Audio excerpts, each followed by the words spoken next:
Yes, perfect. Thank you very much, the beardologist.ent. Very nice to have you on board. Very nice to have everyone on board. Feel free to come in, y'all. Yes, come on in. Come on in. Let me give that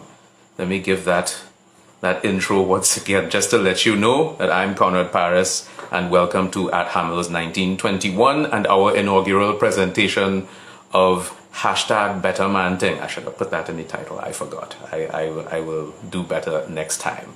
But tonight, as you can see in the title and as you have seen in our promotion of it, we are talking about loss, rejection, and lashing out, particularly with regards to how men treat with loss and rejection, and why lashing out has been pretty much a go-to that has been making headlines, not just now, but for a very long time.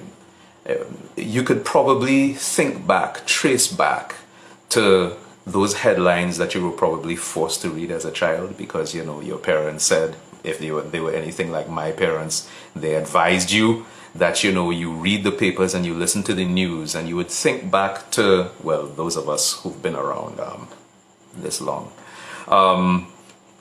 You think back to those headlines and you see that there has been a trend which is very much culminating right now. And we've seen so many crimes towards men and particularly towards women. And we're attempting to get to the bottom of this, or at least starting the conversation.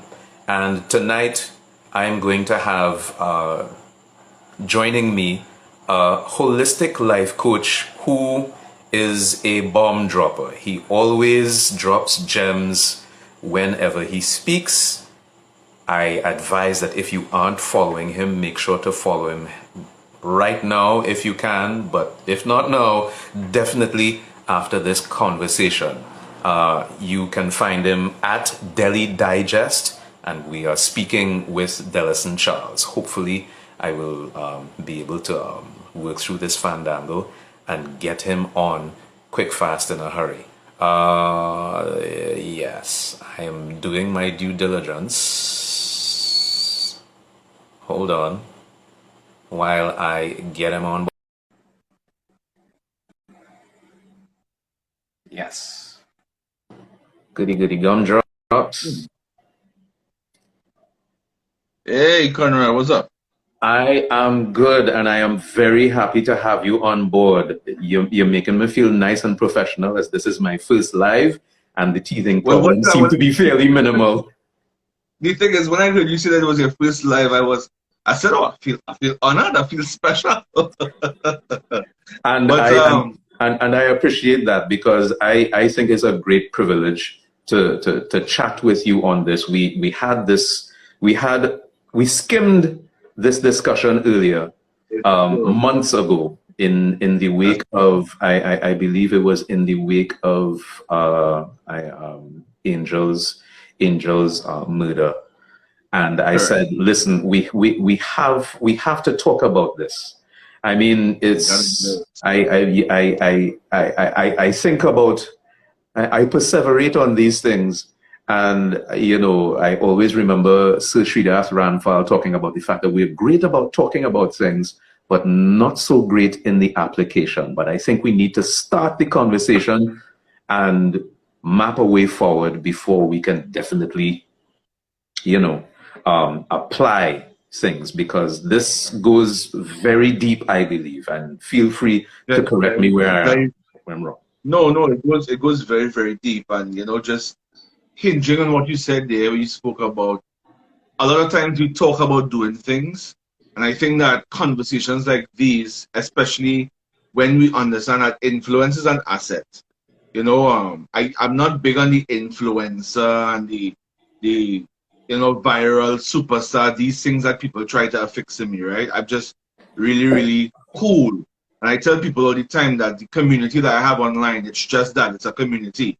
And it's a virtual safe space. And I call it that because I want that when people come in, we're able to have similar conversations, we're able to connect on meaningful things and be able to be real with ourselves, in terms of authenticity and accountability.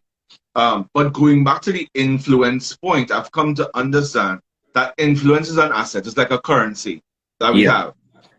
And when you have that blessing of being able to enter a space or to start a dialogue, start a conversation, and people can take that conversation and carry it and share it in different places, then you understand that what might seem to some as a ripple effect is actually a wave that you're sending out. And you never know where that information is going to Yes. reach. You don't know where that content is going to reach.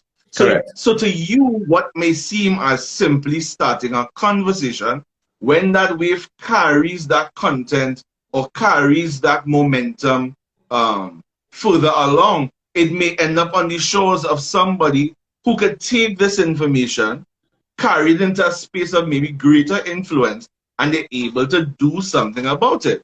So Right. we start the conversations and people will take it from here and they will go out. And I always say that if you can change one mind, if you can change one mindset, you're changing the world. Because that's what the world is run on. It's run on mindsets. So I am ready to, we done jumping already. I ready when you're ready. Good. I know you're ready like that. So let's get into it. Why I threw this question out very informally on air today. For those of you out there, for my day job, I work in radio, and I threw this as an informal question. What is it from your perspective as a holistic life coach? Why is it so difficult for men to handle loss? And I remember having this discussion with you, but I'll get back to the question. That be it a tabanka or be it something that we were striving to achieve and we didn't quite nail it, or we didn't nail it in the time that we wanted to. There's a grief attached. Why is it that grief is so problematic for men to handle? I think the most straightforward answer I would give is because we as men have only been conditioned to win, to earn, to have, to gain, to acquire. And so this whole concept of losing, this whole concept of failing, this whole concept of not having, right? And if we want to expand it a bit, this realization that even with your best efforts, even with your best foot being put forward, even with your best intentions that you may introduce into a situation, failure is still a potential and failure is a possible reality. But failure is not the end of the story. But because we are not really trained or just equipped, that's the word I would use tonight. We're not really equipped by our primary caregivers and those persons who are responsible for shaping us and developing, or helping us to develop rather. We weren't necessarily equipped by them from a very early age to understand the nuances of failure and to understand that a rejection is simply a redirection. And we hear that a lot these days. But I tell people, even though it sounds very cliche, it is one of the biggest truths or the biggest realizations that will change your life, because sometimes further along the road from that initial rejection, when you sit in your actual blessing, or you sit in the new space that is going to be created for you, and you ask yourself, wow, so if that didn't happen, then this would not have happened. Or if I didn't get that no then, I wouldn't be enjoying this yes now. And so while in the bigger picture we understand that rejection is merely a redirection, going back to genderize it a bit, men, we essentially have not been equipped to handle the negative emotions that are connected to failing or losing or being rejected. So it's hard to lose. It's very, very hard to lose. So I want to spin it back on you. in your ruminations and your social experiment by putting it out there, what was some of the ideas, if any, that came back to you regarding why is it so hard for men to deal with loss? What came back to you?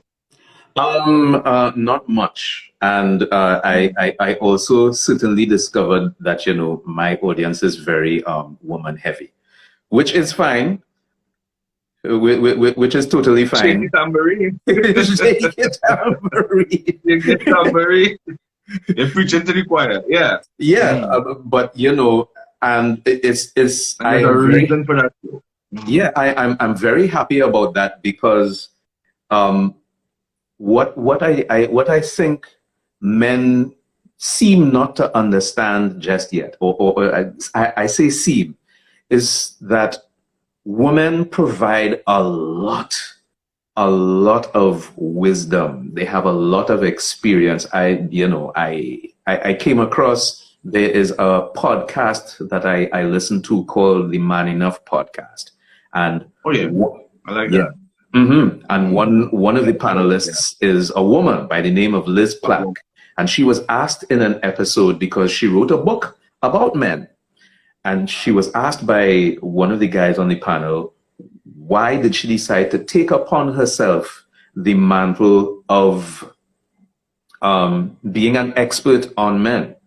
And her answer, I thought, was brilliant, in that she said that the same reason, and the guy that asked her that was black, and she said the same reason that you as a black man are an expert on whiteness. And she went on to elaborate and say that women have... That is listen, cough me in my belly, Cough me in my belly. And she went... And she went on to elaborate. And she said that women get a view of manhood, a lot of the negatives of manhood, from a very early age. So they tend to see things that we don't see because of what our primary caregivers taught us or didn't teach us. Or didn't teach us, right? Yeah. You understand? As well as the other societal influences. And that blew my mind. And every time I think of a discussion, I think about it from that point of view. So I am definitely very welcoming of women's responses. I didn't get anything particularly concrete in my question today, because again, I approached it informally. I used the word tabanka, and well, people start tabanking around the place. Okay, yeah. And then tabanka in itself too has not necessarily a negative connotation, but it does connotate shame. It does imply shame. It implies weakness. It implies helplessness, hopelessness. And so, again, that belongs to the family of negative emotions that most men don't want to be identified by. When you're talking about Liz Black, something came to my mind. Because, of course, one of the obvious reasons why, again, we as men are so ill-equipped to deal with loss and rejection, it is because of patriarchy. We can't have a conversation about men or about society or even about women and society without talking about patriarchy. And for anybody or for everybody who's listening to us and will listen to us, patriarchy is simply that system of male dominance. It's like inherited male dominance. It's systemic male dominance. And so because we men are raised in such a society, there are also some inherent weaknesses that we have come to embody that we don't recognize sometimes until too late. And because women are coming up in a society of systemic male dominance, it's very easy for them to spot the oppressor, and it's very easy for them to want to start a conversation and do something meaningful to change the narrative or try to change the experience. Right. Coming out of that system of male dominance through patriarchy or by virtue of patriarchy, we have now the perverted side or the perverted manifestation of male dominance, which is toxic masculinity. And again, we can't talk about a conversation that is based, we can't talk about a topic that is based on loss and rejection and grief and just handling negative experiences without going to the not so pink elephant in the room, right? That That's toxic right. masculinity. Because Correct. again, when you talk about the lashing out and so on, and I simply say that patriarchy is systemic male dominance. Toxic masculinity is systemic male, not systemic, but male dominance by force or manipulation. So when we are now going over into this whole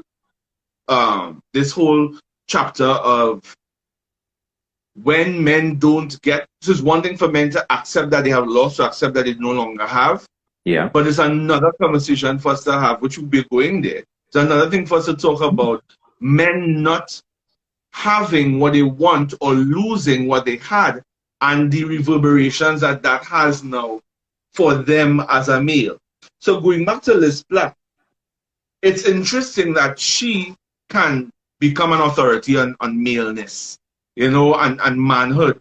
And that's simply because women having a spectator seat, and just looking at the circus that is manhood sometimes. They're looking at us performing and celebrating and juggling and overcompensating and trying to do so many things to win and to earn and to be number one and to be so great. And it's also very amusing sometimes for them to look at us experiencing real negative emotions, needing help, needing assistance, needing, you know, an accountability partner, a healthy outlet for us to, you know, to release some of those negative situations that we have to deal with.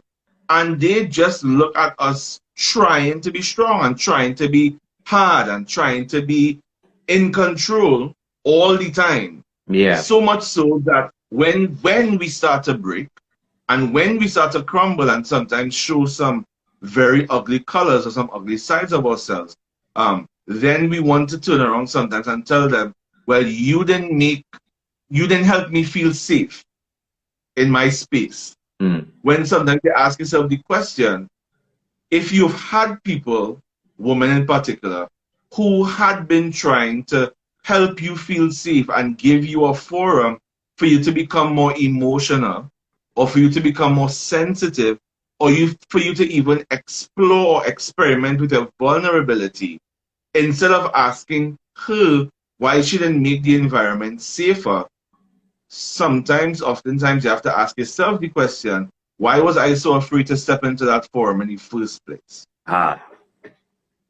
Indeed. Why am I, the man, afraid to step into that forum, to explore my vulnerability, to explore my negative emotions, to even try to see what this experience of loss or grief or rejection could teach me as a man? And instead of waiting for somebody else to make it safe or make it nice for us to come in there, sometimes we just turn around and we would either victimize the woman and tell them that you have not made me safe, just outright gaslighted, or we just go the more typical route, which is to believe that we could do it on our own. We could just handle it. So let me ask you, Conrad. Let's break it down. We're talking about loss, rejection, and lashing out. Yeah. What have you lost in recent years that still plagues you? That still plagues me a lot. For example, grief. Part of the reason that this topic came up with you in the original discussion is because I've been dealing with a lot of grief, particularly within the past 6 years.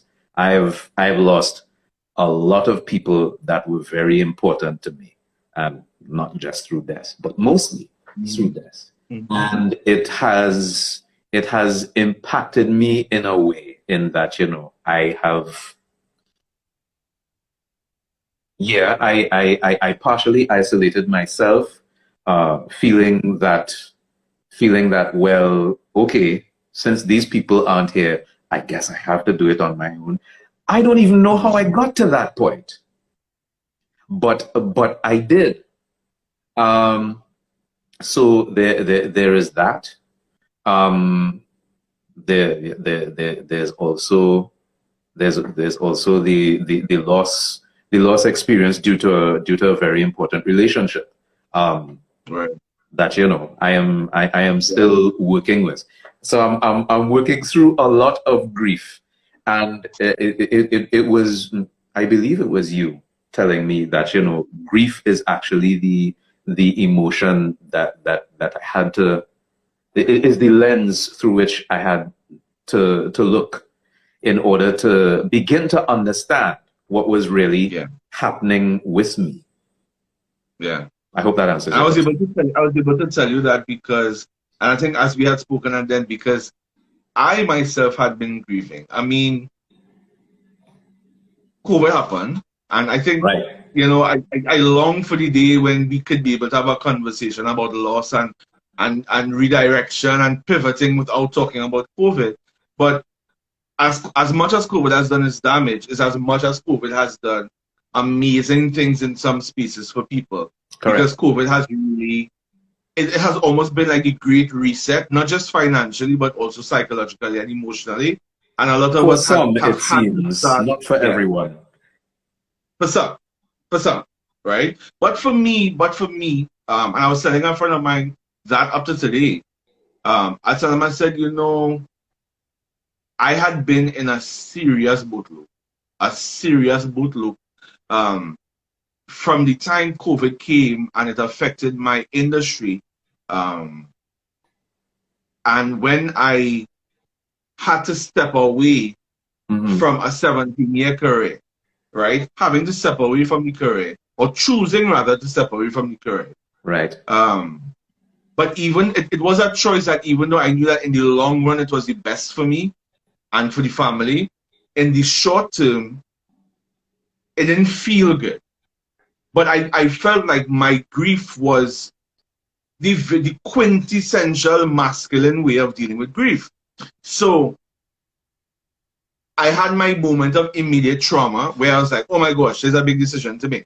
Yeah. And I said, I'm a boss up and put on my big boy pants and let me make my decision because I am going to make it. Yeah. Patriarchy says that I am a man and I will succeed, right? Patriarchy I says. can't show up and occupy space because I am a man, right? Yeah. Right. So I using that as my mindset, using that as my fuel, and then having my faith, and I was like, okay, I am going to make this decision. It's the best of my family and whatever, and I'm not going to allow myself to feel negatively about the decision that I made. Fast forward almost a year. Right. This is me in another job, having another job, which some people in COVID had not been able to say, even to this day, right? Yes. But I got another job. I had another job, and it's good. It's a good thing. But then something started to trouble me very very deeply, and it first manifested as dissatisfaction, and I was Right. like, why am I being ungrateful? Because yes, you would have lost, but now you have gained, and now you're in a good place. And those people who give you toxic positivity, which is the Mm. be happy, like everything happens for a reason, and be happy, and you YOLO. don't need to start for that. Yeah, you'll go toxic positivity, right? I myself was kind of like reeling from that, and Mm. I first called it out as being dissatisfaction, and then I realized you're not dissatisfied with what you have now because I live with the attitude of gratitude mindset, right? Be grateful for big things, small things, things in between. Just be grateful for things. But I realized that I had not allowed myself to process what I lost. I Ah. had not really allowed myself to process fully what I had lost and why I was feeling that way. Correct. And upon Okay. deeper introspection, I realized that I found a lot of meaning and to a large extent identity in the lifestyle that my old career afforded me, not necessarily in the job itself. Okay. And I learned to be very specific with my terms. So notice that that's why I'm kind of belaboring the sentence. I learned that I was grieving the loss of my identity through the absence of the lifestyle that I had. And I wasn't necessarily missing the job. Because with that lifestyle came some friends, it came the ability to do certain things, it came some greater financial freedom and liberties, and you were just like, okay, cool. You had this going on. But as a man, to lose not just identity, which is metaphysical, but as a man to come and lose possessions, lose status, lose things and people, and being conflicted with the belief that I had to be okay and I had to press forward because the world not waiting on you. Nobody not waiting on you to feel sad, boy. That's Force right. up yourself. You know, this nonsense. But I really, really allowed myself to go to that place of thinking, hey, don't let anybody see you sweat. Just transition through this and you'll be okay. And you didn't lose nothing. Them lose you. You didn't lose them. Them lose you and whatever. But I realized that by not allowing myself or giving myself the freedom to process those emotions, I slipped into a deep, dark hole, Conrad, that I could only after a year clearly define as grief. Yeah. And it would be very strange for people to hear that, because people would be like, well, you have a family, you have a job, you're driving, you're established. Like, what are you grieving? Yeah. And grief is not necessarily, going to end by you getting a replacement or by you moving into a space of transition. But even when you have to lose things that are good for you to lose, it still involves some grief. You mentioned losing friends, but I paid attention to what you said. You said, but not necessarily through COVID. Yeah. Not necessarily through death. What do you mean by that? Not necessarily through death. Yeah. I've lost friends too as a result of mistakes I made and misunderstandings and that kind of thing. Yeah. Accountability. Accountability. Because sometimes we are the wrong person, Yeah. Sometimes we are the wrong one. Sometimes we are the wrong one. And I like the fact that you said that, because I have done a 180, especially when it comes to thinking about friendships. And I actually posted that just before we came on, where one of the hardest things for me to learn, even as a big grown man, is that not everybody's your friend. Yeah. Not everybody's your friend. And it would be so great for you to be able to come into that realization positively, and you would be the proactive one to make some of the disconnections. But that not everybody's your friend, that phrase rings so deeply in me, to the point where I have come to understand that I was not also everybody's friend. Right. You understand what I mean? It's very easy for us to point fingers on our life and go up on a soapbox or a platform and say, oh yeah, well, everybody's their friend and people is doing this and people is doing that. But sometimes you are the people in people's lives. Yeah. You are the people. You are the one that has let somebody, you are the one that you are the person that has let somebody down. You are the person that has disappointed somebody else. You are the person that has offended somebody else. You are the person that has betrayed somebody. You are the person that has deeply let somebody down. And even that realization it brings grief, because you realize when you sit with yourself that, wow, I have nobody to blame for but this. Me. Yeah. But me. Yeah. Correct. I have nobody to blame but me. And that is quite the burden to carry, because again, to latch on to your point about how men carry this thing that we have to boss up and carry these things. When I always remember this line from a movie. I think it was it's a submarine movie, and the captain by default, because I think the real captain got blown up or something, and he has this heavy decision to make, and his XO is telling him, listen, all you have to do is just make a decision. Regardless of what decision it is, whether it's wrong or right, it's right. You are the captain. That is the kind of mentality that we carry around, I discover within myself all of the time. And I look at that and I think of how men generally carry this. And we're probably veering into generalization here. And we're going to talk about this a little bit. We're going to get in depth a little bit about it. Income bracket, whether we like to mention it or not, plays a very crucial role in this.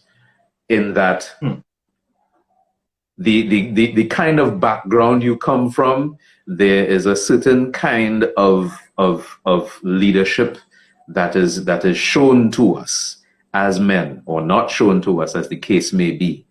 And we would see, I mean, it happens across the board, where men would resort to lashing out.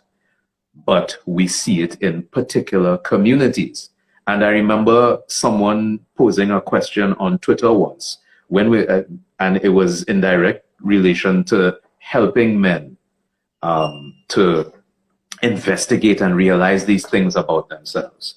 How do you reach men in lower income brackets, in developing or underdeveloped, underserved communities who have who live within that kind of toxicity? How do you reach those men to even begin considering everything that you've just mentioned there? How do they latch on to that?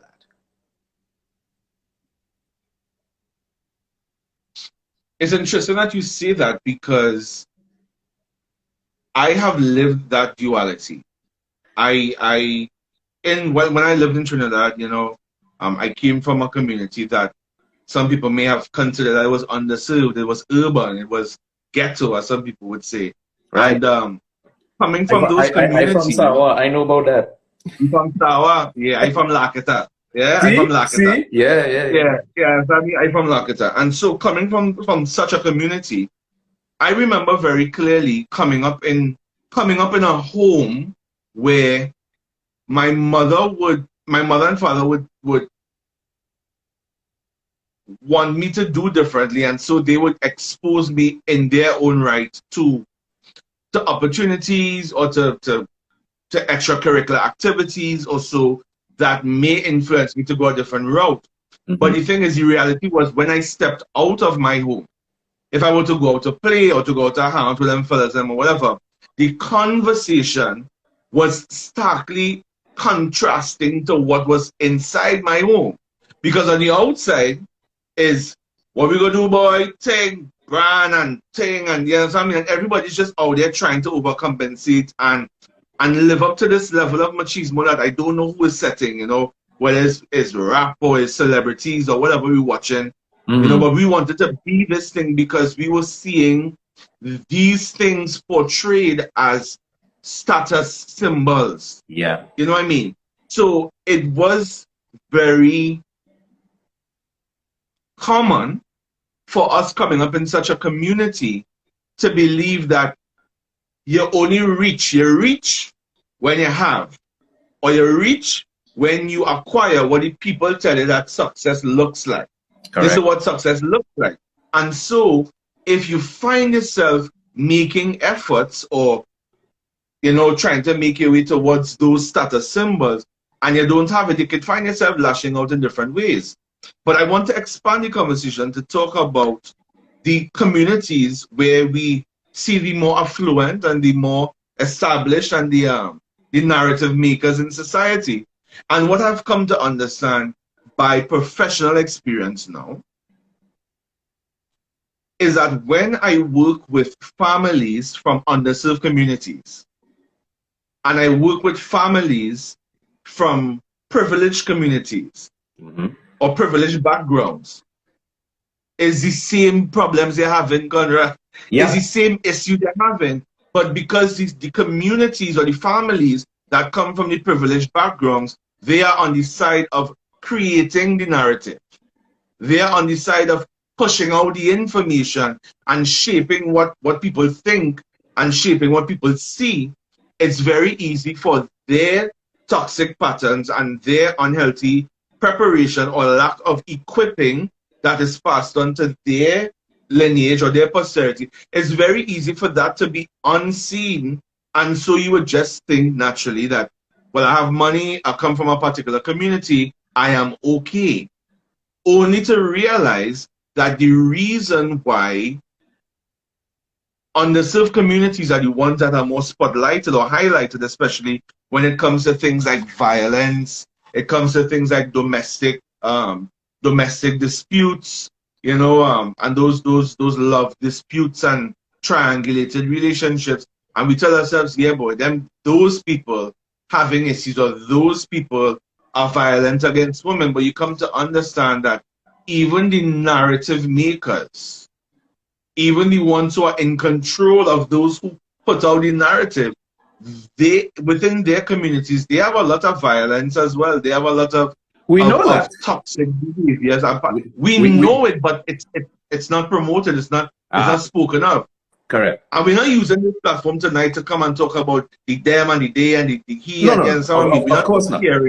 But I had that question. I had that question that I wanted to pose to you to hear what your viewpoint was on that. Oh yeah, totally. Men are men, poor men, rich men, middle class men are men.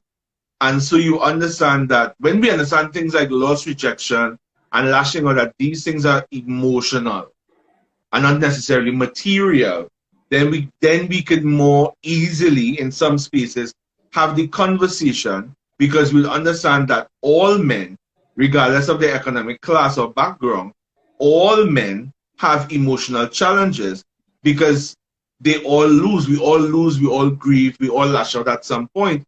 Yeah. It's just who are the ones that we see the most when they lash out, and the consequences of those acts of lashing out. You know, what is the narrative? What is the demographic that is being spotlighted as the one? You know, when we stop saying things like black people this and them picky head people this, and you hear those narratives, blackhead chicken, and you know, and you just be like, wow, you would swear that only people of certain backgrounds or ethnicities are the ones who are emotionally violent or emotionally abusive, you know, when things don't go their way. But that's a bigger conversation for another Indeed. day. Indeed. What about rejection? Yeah. What is it about rejection that it touches on the helplessness concept that you mentioned earlier?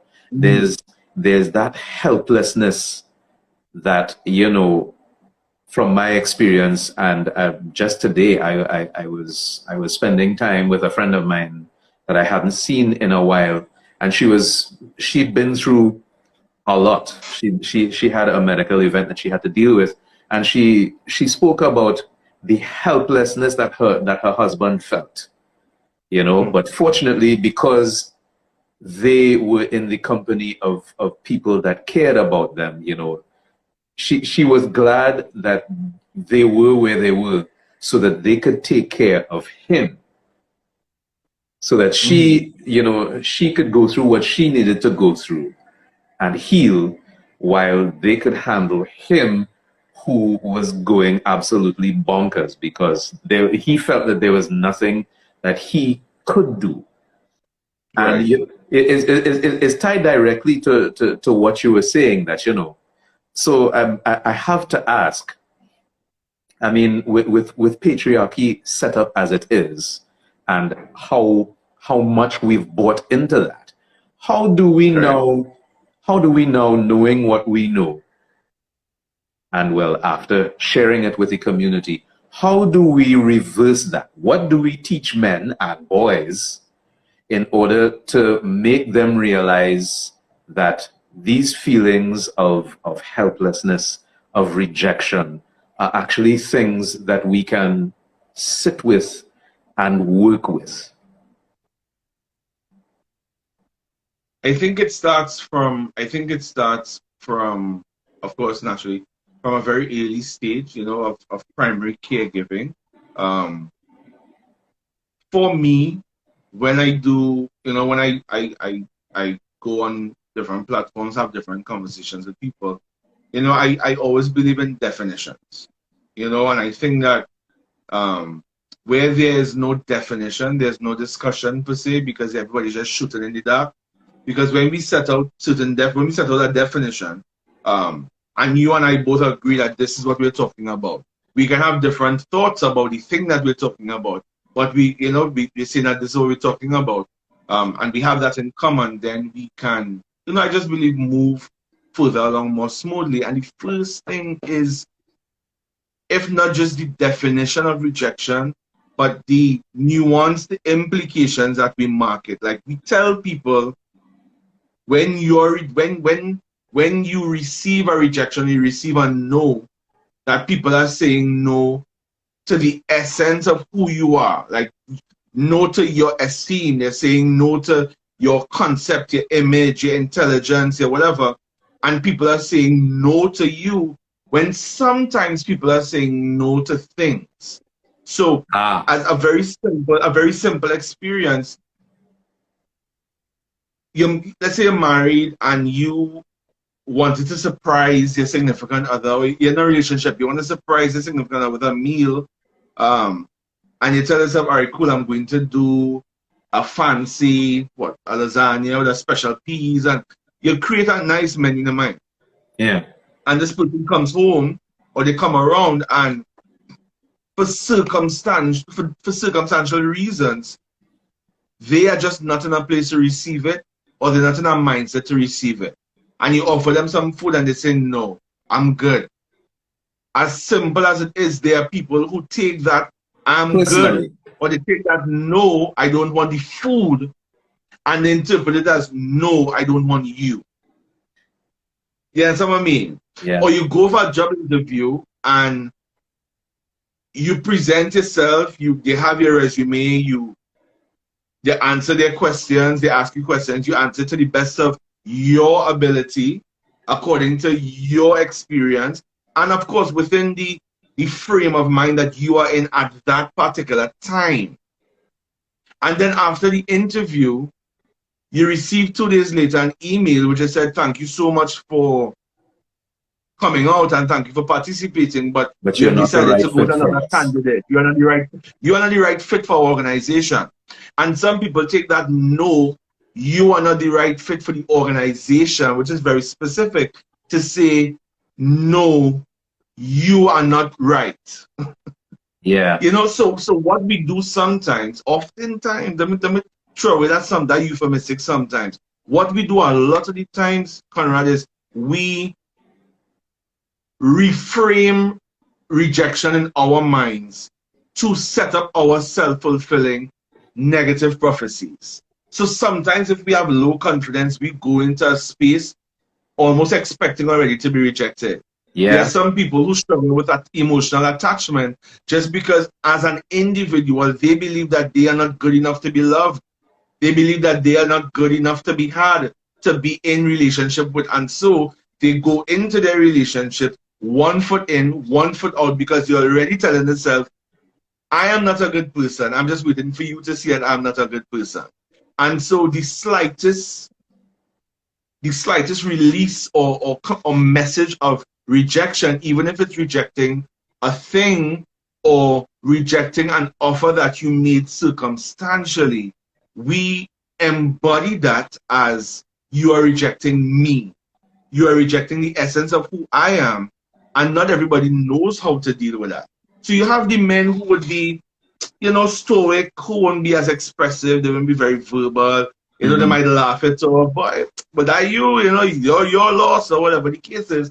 But there are some men, again, because of not being equipped to deal with negative emotions. And before you deal with the negative emotions, you need to be informed about the reality of negative emotions, first and foremost. Right. So because you're not equipped or you're not aware, right? Of the possibility of experience, not the possibility. You're not aware of the reality that your life will be marked by junctures of negative experiences. Against the backdrop of patriarchy, you tell yourself, well, I must always be in control because I am a man, but um, that also connotates that I must always get what I want. So we see that patriarchy not only puts forward systemic male dominance, but it also creates in men, even to the most unsuspecting, introverted, reserved, quiet man who's not very communicative. And some people will be like, oh, there's no way he could be having those thoughts. But even that reserved, quiet man who don't like the drama and nobody business has his moments of entitled thoughts where you just find like how you could say no to me, or how I could get a no in this situation. Like, you don't know who's me? Yeah. You don't know who's me? Yeah, that's what I mean. Like, you don't know who I am. And as we were talking about grief earlier, when the my situation happened, and I mean, I think my transition was so smooth that not many people understood, to the point where now, years after, people still approach me in the context of my old career. Um, but for me, I unpacked another layer of my grief, because first I was thinking, well, it's not my loss, it's their loss. Right. But then after I realized that, no, it's my loss to process, to accept, to own. You know, I had to take accountability for what I did or didn't do. But one of the hardest realities for me was just that we spoke about, was realizing that even with all of the efforts that I may have put forward, all of the overworking, and some people might see that as overcompensating, and wanting to define myself as the perfect employee, the best at what I do, one of the harsher realities for me more recently was realizing, or just owning, that Dellison, yes, in spite of all that you did, all that you were, all that you represented, all of your efforts and your sacrifice, they still said no. Yeah. They still said no. And I think that that's another level of the loss and the rejection that might contribute to the lashing out, where especially when we pay attention to being perfect or attempting to be perfect, and we want to be overachievers, and we want to define ourselves and fuel our self-esteem based on the validation from others, and just the comfort in our mind that we are the best at what we do, and we are the best in this space and in this place. Sometimes even with all of that, Conrad, the answer could still be no. Yeah. The answer could still be no. But if from an early age we are equipped to understand that no is a full sentence, and that no will come throughout your life in different ways, and some of those no's may reverberate for some years, but the fact is, if nobody prepared you to receive a no from an early age in a healthy way, Yeah. in a healthy way, it's very normal and natural for you to go through life thinking that once I look a particular way, once I operate in a particular way, once I present in a particular way, once I work in a particular fashion, once I speak in a particular fashion, once I have certain things, once I'm connected to certain people, once I'm in certain spaces and societies, that you can't say no to me. There's no way I could receive a no, just because of these material and you know, these intangible assets that we have. But the reality is, no is a complete sentence, and when we accept or acknowledge as well that people can say no to us in spite of what we believe that we are offering to them, or in spite of the value that we believe we are bringing to the space, just as we have our entitlement and right to say no, other people could also say no to us. But in the context of this conversation, we're furthering it now to talk about not just the other people in this very airy-fairy way, But when women say no to us, it had. You know what I mean? You know why too? Just because again generalized speech. To a large extent, Conrad, we have been trained, again in some cases implicitly, some cases very explicitly, but we have been trained to see women as objects and to see women as assets.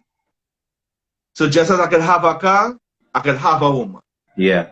Just as I can have a good job, I can have a woman. Just as I can say, this is my house. There are men that go this is my woman. As far as saying, this is my woman. Yeah. And the thing is, even though you can logically process that, yes, I'm in a relationship and, you know, she's my girlfriend, I'm her boyfriend, or she's my wife, I'm her husband, and we have the possessive, you know, articles applied onto that. Ultimately speaking, nobody belongs to you. Correct. Nobody belongs. And I mean, I know it's something that I'm sure the teacher looking at this live and she must be cursing wherever she's in the house because it's something that I say to her all the time. But she knows, I think she knows my mind. I think she knows my mind. She understands that we have a lot of conversations, so she understands where I'm coming from. But if anybody outside were to hear me say, they might be like, what do you mean she don't belong to you? And honestly, there's a reason why I keep that in my mind, because when I understand that somebody does not belong to me, but that they, by virtue of their choice and their affection for me and their commitment to me, that they have decided to co-create a life with me. Yeah. You understand? I'm speaking in terms of permission and consent and autonomy. Love and vulnerabilities, autonomy. That when you understand that somebody with all of their rights, autonomy, and they'll give you consent and permission to be in their life and co-create a space and a life with you, that's a big, big privilege that you can't just mishandle and say, well, here's my person, and because you're my person, feel entitled to certain things from that. But rather, my chosen approach to it is, if somebody has given me the privilege of being in relationship with them, not necessarily romantic, but even my platonic spaces, friends, you know, my acquaintances, you know, my long-time colleagues or whatever, but all of these people who have given me the opportunity and the privilege to be in relationship with them, my approach to it is instead of approaching it from a space of entitlement, where I believe that certain things have to be done, I approach it from a space of, as you said, autonomy and the honor that it is to be in relationship with somebody. That way, it naturally compels me to appreciate them. You know what I mean? It compels me to value them, to honor them, to lift them up.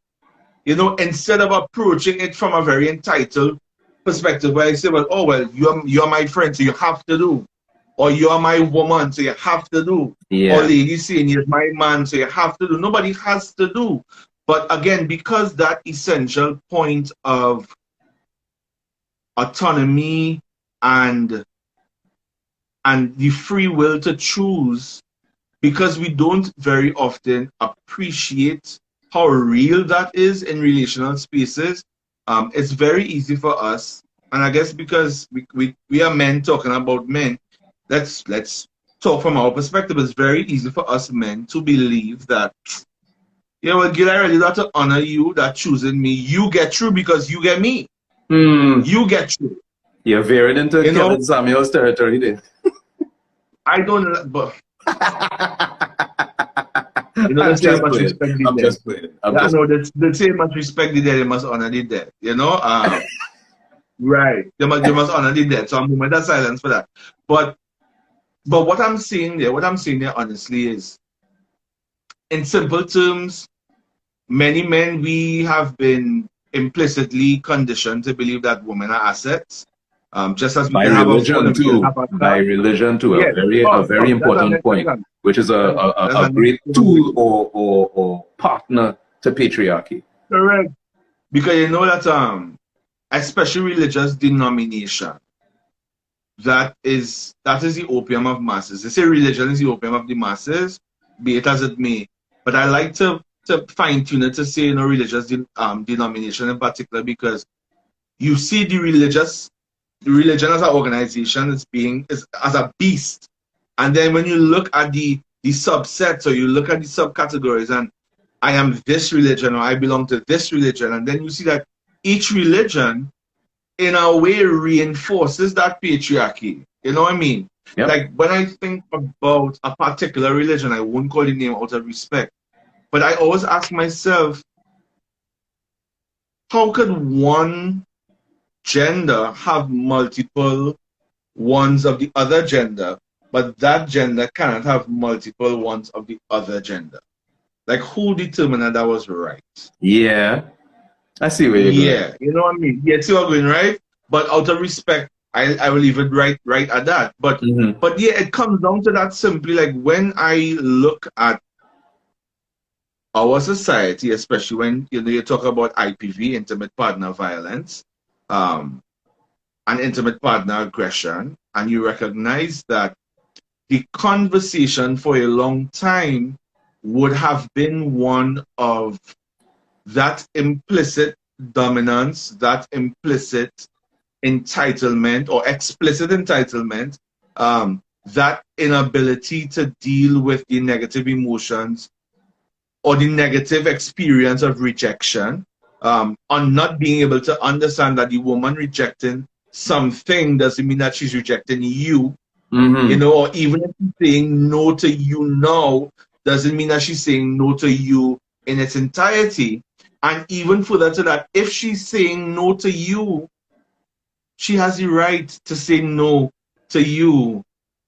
You know what I mean? Yeah. She has the right to say no to you, because it should not be okay for you to be able to say no, or for you to be able to reject, and move on, and just expect that they should just deal with it. But then when the shoe's on the other foot, you see men going down, descending into the realm of saying things like, well, if I can't have you, nobody will have you. And this is What what this is is at the that? root. What is that? Yeah, this is what I really wanted your perspective on, because okay, we let's say we come from underserved communities, um, and we would have seen instances of that taking place around us, but fortunately, we were raised differently. Correct. And well, and we all know that in the more privileged communities, there are instances of that, but they have the machinery with, within which they can wallpaper over over that narrative. But Double M, media and money. Moving on. media and money, that's correct. Good, thank you. Yeah. But here it is. Here it is. Even though we may not necessarily have been equipped with the correct tools to handle loss and rejection, us too would not necessarily have resorted to violence as a response. But we're seeing seemingly more and more, or perhaps because of said double M, we're seeing underserved communities targeted in order to sell units, where, Yeah. or perhaps it's both, where we're seeing men, seemingly more men resorting to this, if I can't have you, no one can Nobody can have thing. So you. how do we how do we stave that off? And it brings to mind something that a friend of mine posted, that I also used in conversation on air. That the responses to that were amazing. She posited that taking violence off the table completely, particularly for men, is what has it makes men weak and gross. Those are the descriptors that she used. Mm-hmm. I think that comment came in the wake of the Oscar slap that was heard around the world. Yeah, You yeah, know, yeah. that if a man doesn't resort to that as an option, just always decides to go the diplomatic route, or just plain old runs away from that, which, depending on whomever, may seem like the same thing, that is weak and gross. And to me, that opinion, we had a discussion on that, and we agreed to disagree, because I was thinking, well, okay, yes, violence is innate to us as a response, but there has to be a time and place. Assault, as I see it, assaulting a man while he's on his job, can't be cool. But Right. we saw it happen. And Mm-hmm. now, I mean, he'll be fine, but you know, we are seeing that, he's losing a whole bunch of work because of this. He's in hiding. You're reading think pieces saying that, Chris Rock has Will Smith's entire career in his hands, and all kinds of stuff like that. And we, in another realm, I can't say on the ground, we Right. in another realm are looking at the ripple effects of that and thinking, well, if somebody decides to badmouth my partner, should I just throw talk at them and done with that? Should I just, focus completely on my partner and say, don't worry with that, our business is here? Or should I decide to jump kick them and say, hey boy, keep my wife's name out your mouth, and Conrad, move on? More often than not, we see jail cells in Golden Grove and prisons around the world are chock full of men who responded like that, and it cost their lives in one way or another. And I think of all of that. I think of all of that, and I ask, how is it that it seems prevalent right now where men will decide, you know what, this is a viable option, I'm going to use this? How did we get to this point, do you think, in your opinion? My mind, since you like with every sentence you added, it was like the sparks in my mind started to go off more and more and more. I have a couple of reasons why I think I can identify. The first one is, just as toxic masculinity is a reality where we talk about, this dominance, dominance by force, or manipulation, or dominance, or forcible dominance to manipulate an outcome. Mm-hmm. There is something called toxic femininity, which is that manipulative submissiveness to force an outcome. Similar words, just, so I'll repeat that for somebody in the comments. Toxic masculinity would be dominant force to manipulate an outcome. Right. But then we have toxic masculinity, which is manipulative submissiveness. Toxic femininity, yeah.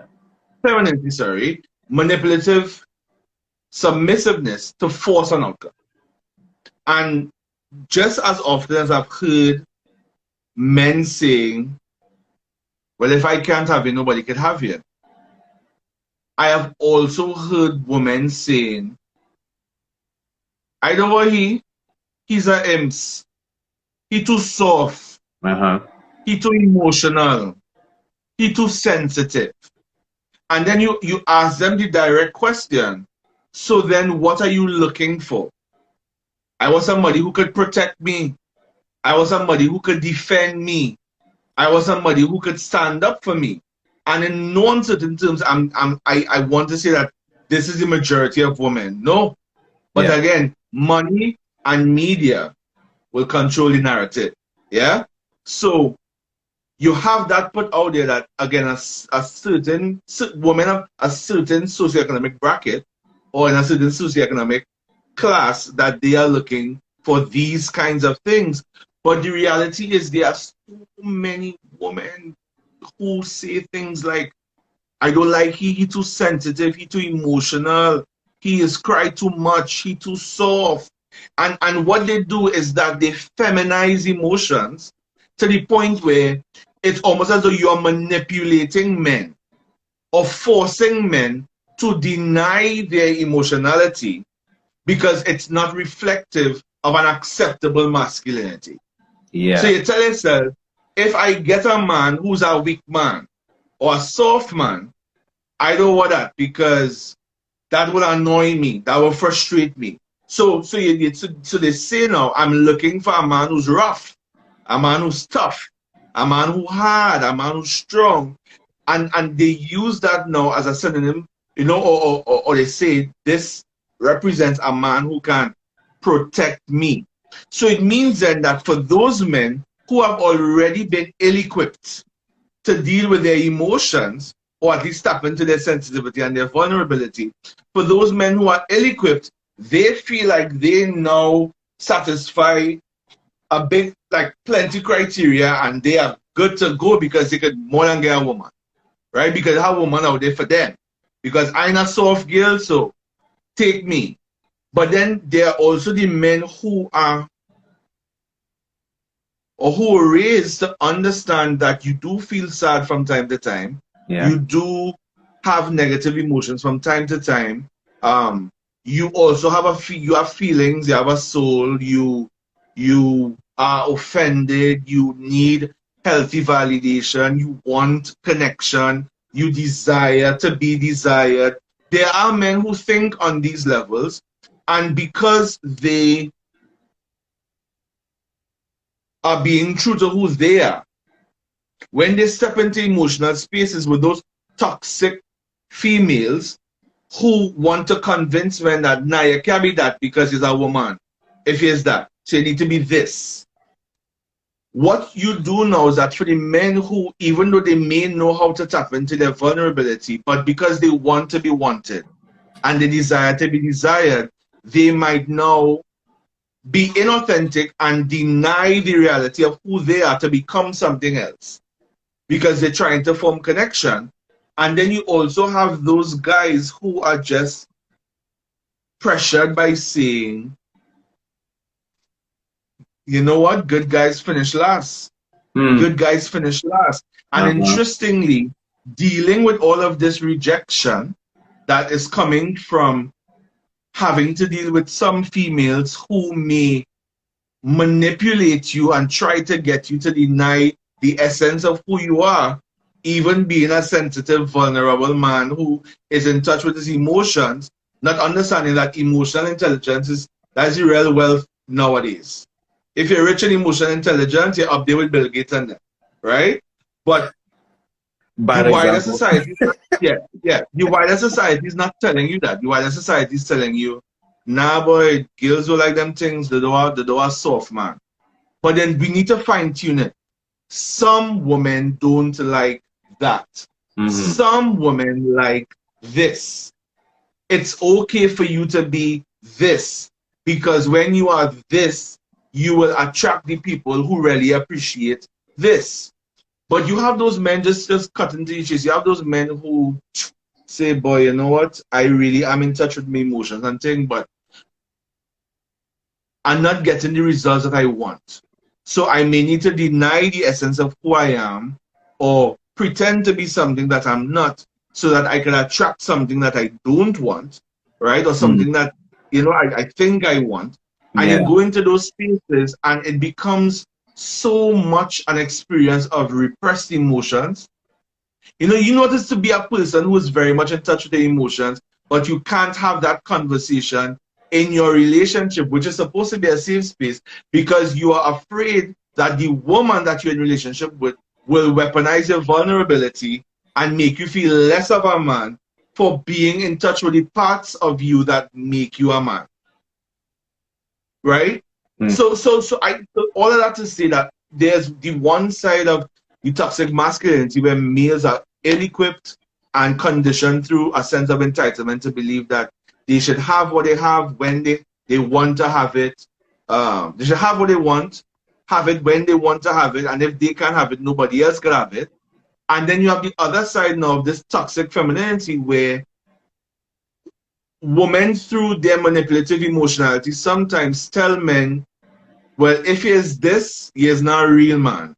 Yeah. A real man should be this. Mm-hmm. Right? And so now Women they subscribe almost to now patriarchy. manipulate men. Yeah, which goes back to the patriarchy, Yeah. which the feminists are then fighting against, but the average female has bought into because she's conditioned and brought up in a system of male dominance. But It's a Mexican standoff. It can feel like the hamster in the cage. Sometimes they just feel like, oh my gosh, we're having these conversations and where are they going? But going back to what I said at the start, I believe that if you can change one mindset, or if you can influence somebody to change their mind, just change the way that they view something, and they now go into their spheres of influence and they start certain conversations, you never know where those ripples, which turn into waves, they don't know what shores they would knock upon. But for those persons who, let's say like women who have young sons, I read something today and it says,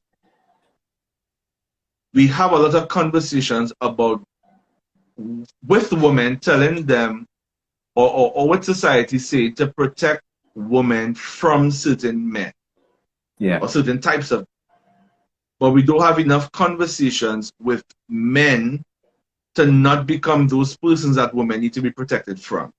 Yeah, so I mean, so we direct a lot of the conversation towards women and we tell them things like, you have to be safe because it's unsafe out there, and you need to do self-defense and you need to do all of these different things.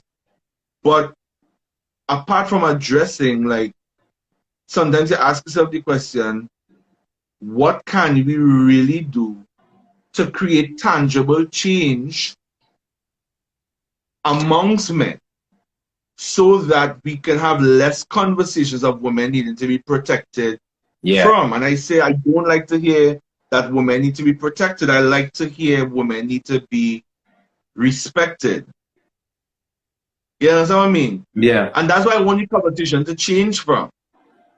But there's another thing that I was thinking about when you said what you said earlier, Conrad, when you're talking about, what you lashing out, and men like me and you might not necessarily lash out.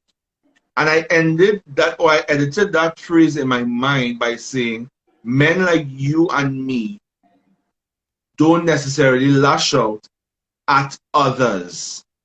But sometimes we lash out at ourselves. Yes. And it goes back to the initial talk about grief. Sometimes we men, when we are grieving because we have lost or because we have been rejected, we still have that innate need to release the negative emotion. But if we are processing logically or to a certain extent, with some emotional intelligence, and we tell ourselves, okay, I can't lash out at that person because there's a consequence that's affixed to that person. Sometimes we simply say, I still need to lash out, but I'm going to lash out at me. Yeah. I am going to turn my pain inward. And that's where a lot of men now can hide and kind of slip through the cracks, and fall below the radar because male grief is not normalized at all in our society.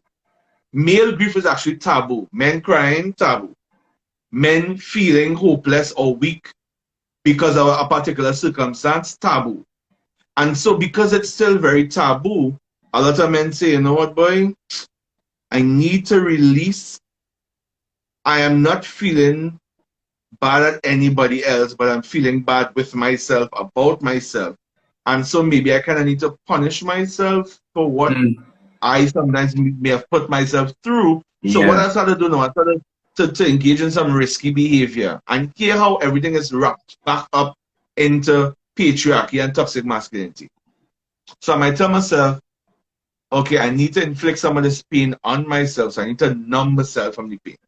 Let me go and engage in some risky behavior. What some men want to do, I want to go and have copious amounts of sex. Yeah. Copious. So what I do now, I use my implicit male dominance or not so implicit male dominance to go to females. Yeah. To manipulate them Mm-hmm. in a charming way, you know?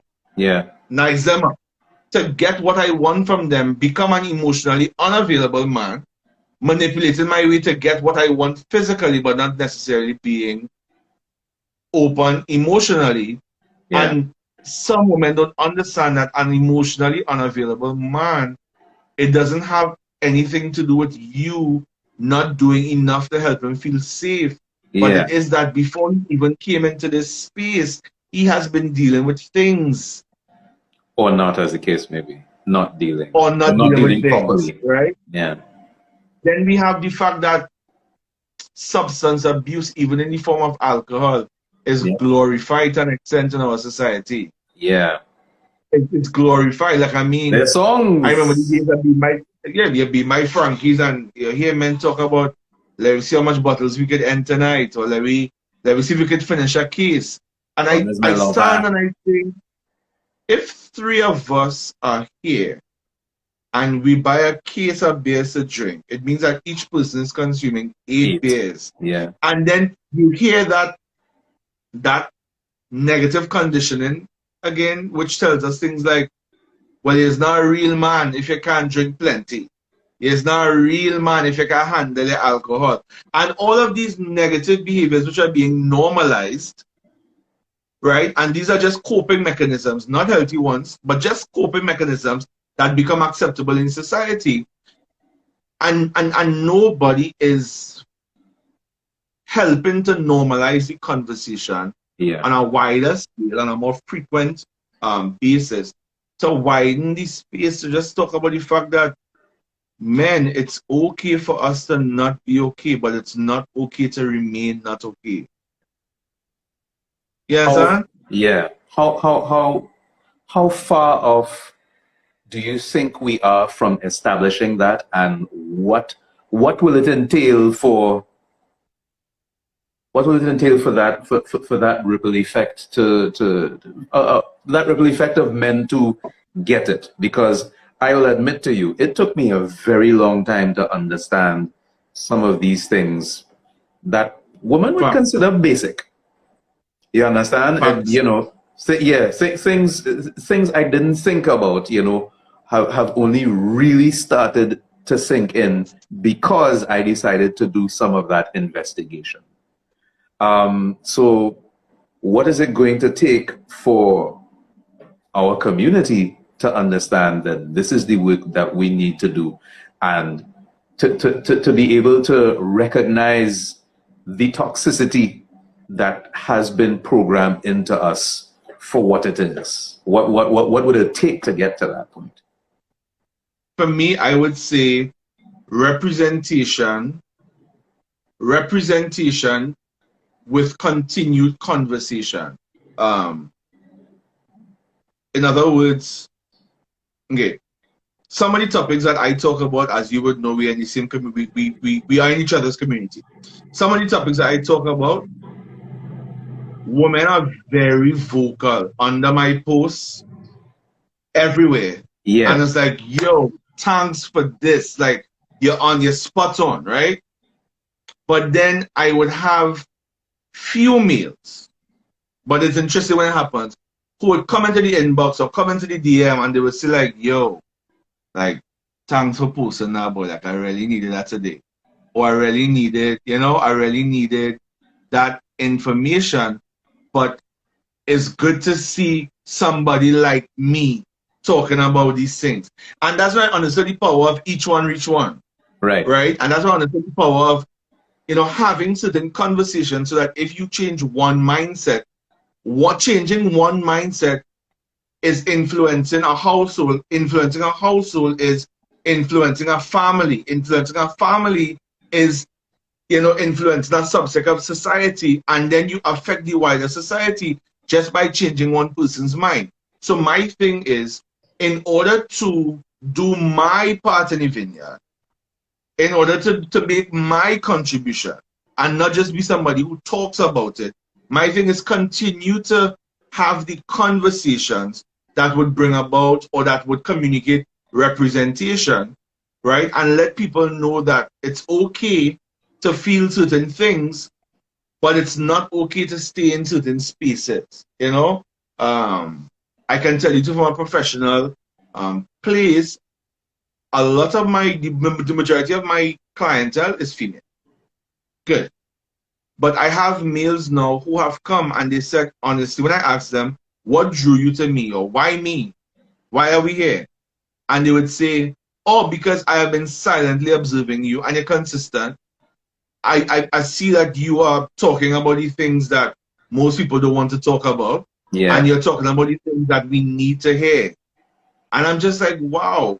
And for me, still, the biggest thing after having a therapeutic conversation with any of my clients is hearing them say at the end of the session, wow, I never looked at it that way.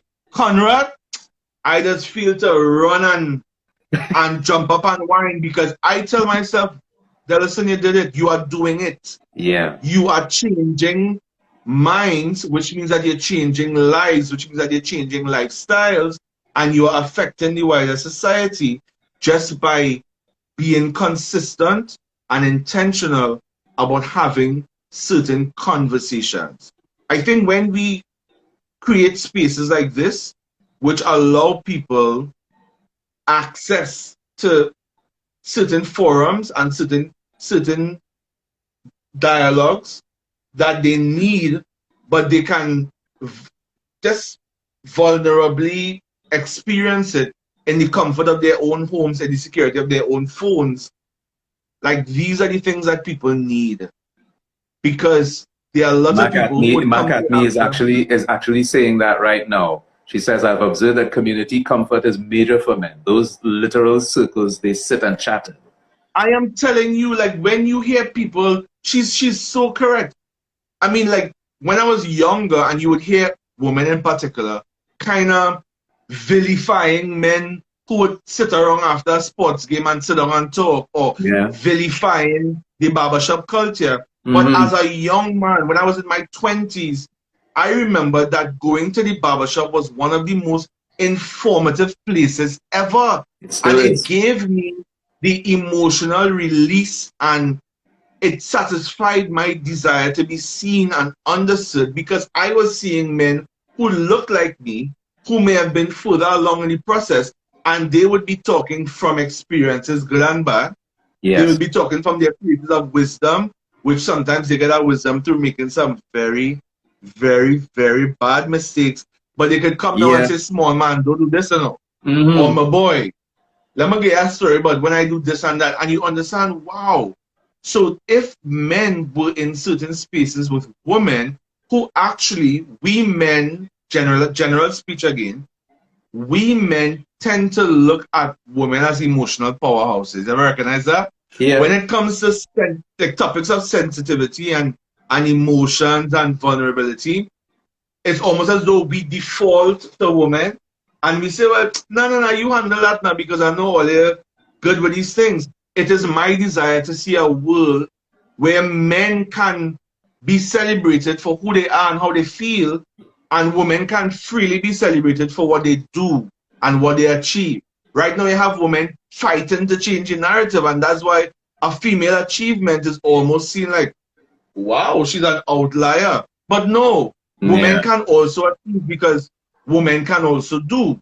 But just as we are now normalizing the reality of women achieving and women occupying space, I desire to see a world where men can feel more comfortable to be, men can feel more comfortable to feel, and they can be celebrated for who they are, sensitivity and all.